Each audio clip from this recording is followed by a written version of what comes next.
Hi விவோஸ், big pass நிகழ்ச்சியில் வழக்கம் போல 4வது வாரத்திற்கான எலிமினேட்டர் தேர்வு நடைபெற்றது. இதில் மீண்டும் ஓவியா 6 வாக்குகளும், நமிதா 6 வாக்குகளும், கணேஷ் 5 வாக்குகளும் பெற்றனர். முதல் முறையாக கணேஷ் வெங்கட்ராமனும் நமிதாவும் அந்த லிஸ்டில் இடம்பெற்றுள்ளனர்.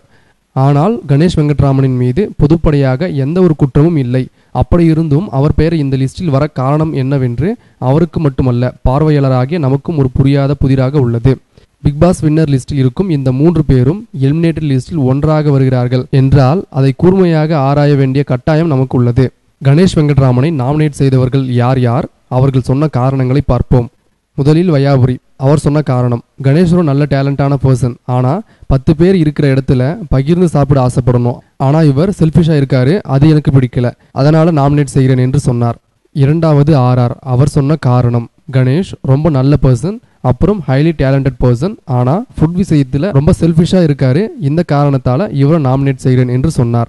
மூன்றாவது காயத்ரி. அவர் சொன்ன காரணம், கணேஷ் அவரை பற்றி மட்டும்தான் யோசிக்கிறாரு, சாப்பாட்டு விஷயத்தில் மற்றவங்களை பற்றி யோசிக்கிறது இல்லை, இந்த காரணத்தால் இவரை நாமினேட் செய்கிறேன் என்று சொன்னார். நான்காவது நமிதா. இவர் சொன்ன காரணம், 2 டீம் ஒர்க் பண்ணும்போது ஒரு டீமுக்கு மட்டும்தான் சப்போர்ட் பண்ணுறாரு, அது எனக்கு பிடிக்கல, அதனால் நாமினேட் செய்கிறேன் என்று சொன்னார். ஐந்தாவது ஓவியா. அவர் சொன்ன காரணம், ஃபேமிலின்னா கொஞ்சம் அட்ஜஸ்ட்மெண்ட் இருக்கணும், ஆனால் கணேஷ் விட்டு கொடுத்து போகிற மாதிரி தெரியல, அதனால் இவர் நாமினேட் செய்கிறேன் என்று சொன்னார்.